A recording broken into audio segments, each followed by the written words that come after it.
What is going on, y'all?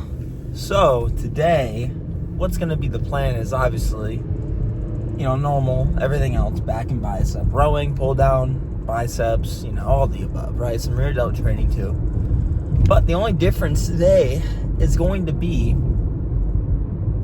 you're just gonna see a low set day, because today, not only, it would be kind of fun, I think, to just do a little bit of a different training method, but also I'm on a little bit of a rush today. Like, I have 30 minutes max, because I told my dad I'd help him with some mulch work around the house, and I said I'd help him around 12:30, probably be around 12:40, 12:45 when I help him, but it's about 11:53 right now, and luckily I'm only like 4 minutes away from the gym, so that's nice. But I want to be able to help him, around 12:30ish, because mulch, not the hardest thing in the world, but not the easiest thing in the world, especially if you gotta do it alone.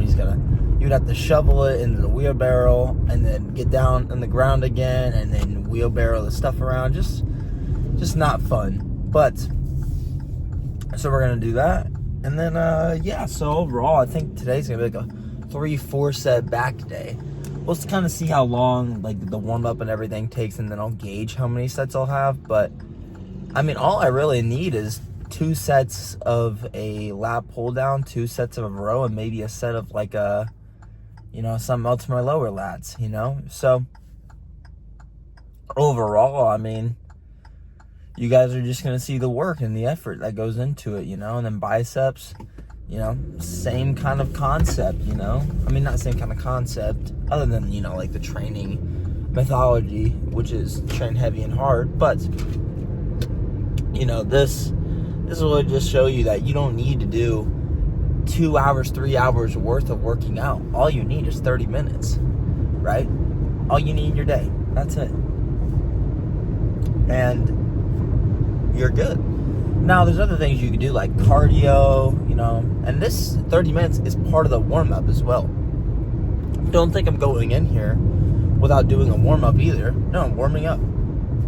It's not going to be, like the most crazy warm-up either. I'm just going to do like some lower back stuff, and then some rear delt stuff, some trap stuff, some lat stuff, some bicep stuff, and then we're going to just get into it, and then warm up sets, and then get right into the sets. So with that said, y'all, we're just going to get into it.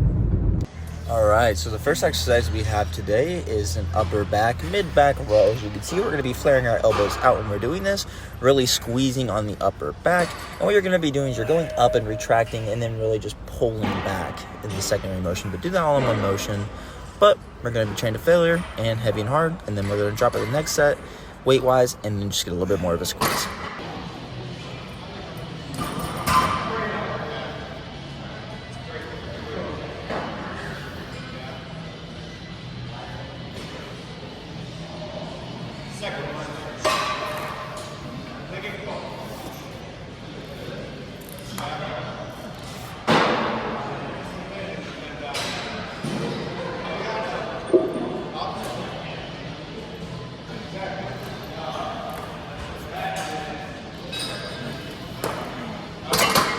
And now we're going to be working on our rear delts, as you see right here. This is just a great variation. So you use your head on the bench as a stabilizer. You don't use any of your lower back.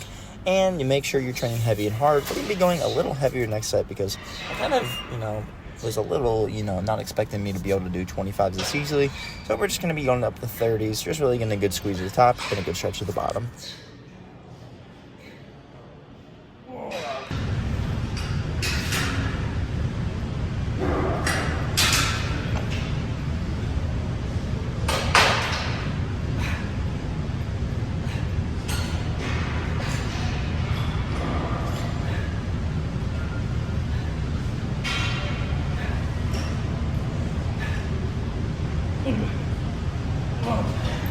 All right, so now we're going to be working on our lats by making sure we squeeze our lats together, as you see at the bottom, driving our elbows to the hips and to the floor. Make sure we train heavy on this first set, going just about 20 pounds lighter on the second set. Just getting a little bit more squeeze at the bottom and a little bit more stretch at the top, but make sure you're trying to go to your chin with the bar.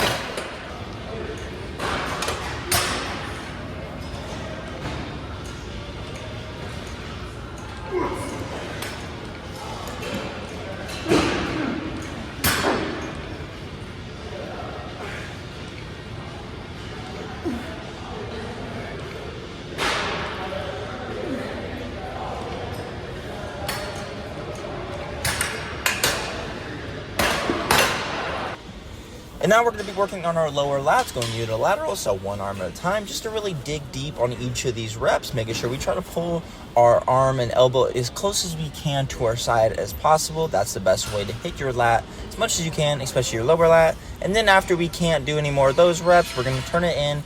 So instead of an underhand grip to kind of a neutral grip, you'll see in a second, and that'll work just a little bit more trap, a little bit of lat, but, you know, just hits a little bit more muscle, and you get a couple more reps out of it.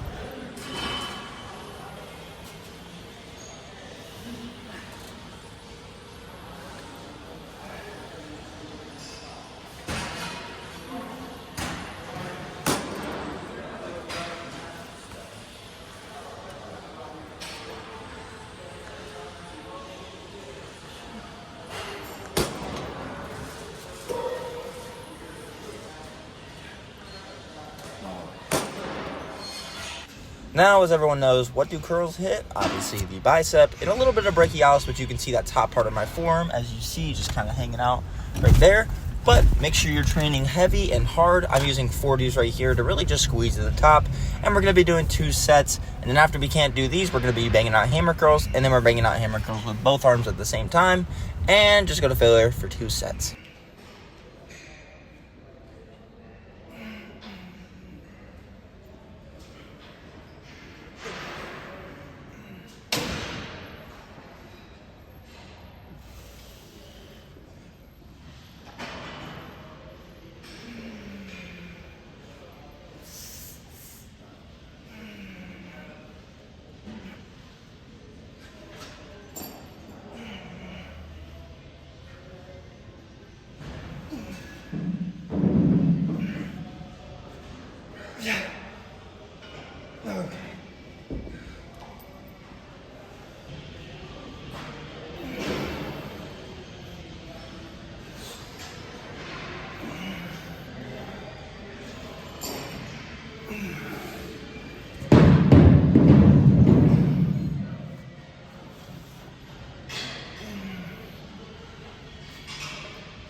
And now for the last thing of the day, we have biceps once again, but this is just going to be just overall focusing on both the biceps at the same time, just making sure we get a squeeze at the top, keeping our elbow rather in the same positioning, and we're going to just be training hard once again till failure. So, hanging out to failure, add some partials at the end, and don't swing too much or anything like that.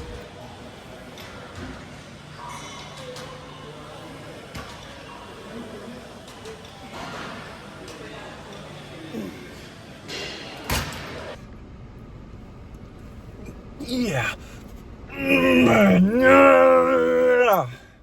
How's it going, y'all? That was a good workout. A little short workout, but a great workout.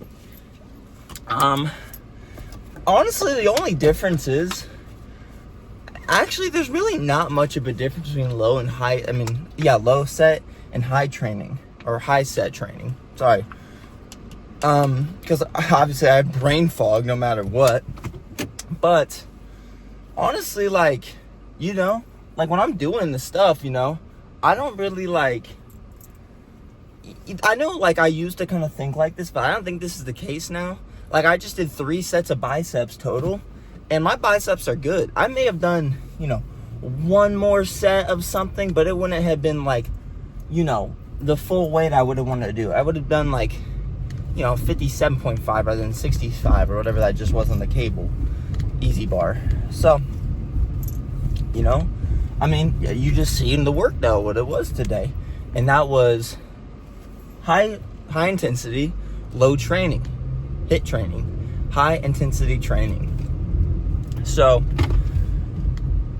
at the end of the day, it doesn't matter if you do 40 sets or 1 set.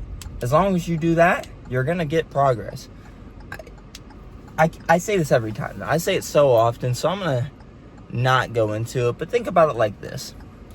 Do you think if you were a basketball player or a boxer doing just light jabs the whole time, but, you know, infinite amounts of time compared to maybe power jabs and hooks and stuff, like combos and stuff, what do you think is going to give you more results? The things that's harder, right? It's like waking up every day, not making your bed, compared to waking up every day and making your bed. One's harder, but you're going to feel more accomplished and be more accomplished if you make your bed, right? I mean, it's just the little things, you know? Like doing another 2 reps on that set or doing a couple partials at the end.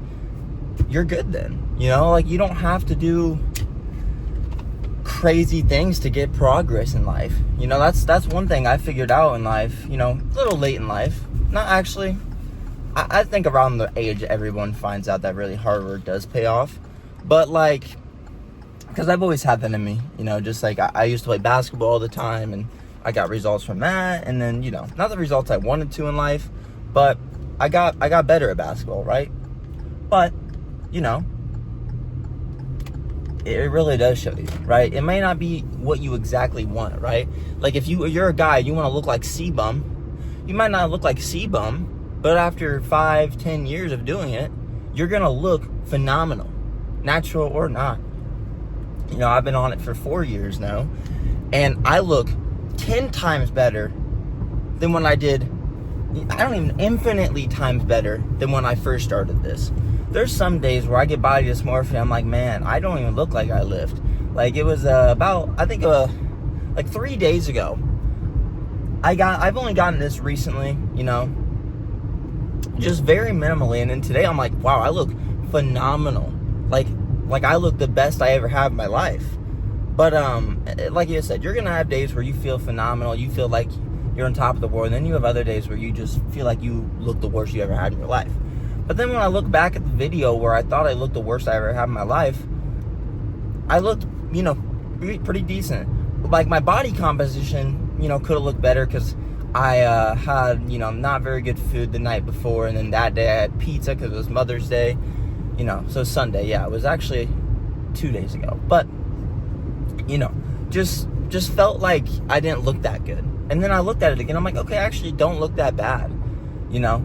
So it's really just, you know, you're going to have great days and you're going to have off days, but the days you feel really on, you're going to feel really on, right? And then the days you feel off, you're probably going to feel a little off, maybe very off, but then you'll bounce right back. That's the great part about this. You keep getting chances and chances, and you'll keep getting back on that horse, you know? That's the whole part of this journey. You know, it's not meant for anyone else. This is your journey. You know, you're allowed to make whatever choices you want, right? And those could be good or bad, or beneficial, or what's the opposite of beneficial? I can't think of it right now, but yeah, it could be that. You know, so don't get too mad about it. Don't get too upset or too hung on anything, good or bad. You know, be in the moment of whatever it is, analyze it, ask yourself why you're feeling like that, and then go on with your day. Now, like I said, if you're in the moment of, like, let's say you just want a championship, be in the moment and really, you know, love that. But like I said, if you love the loves and you hate the hates, you know, like a better example instead of love the loves, hate the hates. If you really love the compliments, you're really gonna hate when people hate on you. I've had to learn that, so I've kind of, not even from, like, you know, like on like TikTok or Instagram, but in person. You know, somebody will say, dude, you look super jacked, and then blah, blah, blah, you're really strong, blah, blah, blah. And then there will be another guy or a girl, whatever, I don't know, but they'll be like, wow, you're skinnier, you know, something like that. And it puts me in a different mood. And now, luckily, I know I'm not skinny or fat. So, like, those comments don't really get to me. But, you know, for me, used to be skinny, and I was chubby at one point when I bulked, you know, pretty hard. It gets to me sometimes, and it's like, wow. But then if I realize, okay, I gotta just stop taking the compliments as dear to my heart and stop taking the hate as dear to my heart, and just know their words. One of the best things I learned from Master Splinter, is that his name? It's the rat guy from Teenage Mutant Ninja Turtles. But he says, I turned his words into weapons. That's what you do when you take the hate to your heart. You are turning words into weapons. They're just words. Let them go over your head. Now, I know that's easier said than done a lot of times, but you'll learn how to, right? And I'm still learning, I'm still learning to just let it go on by me, like the wind, Other than that, y'all, I'm going to help my dad with mulch now, and I'll see you later.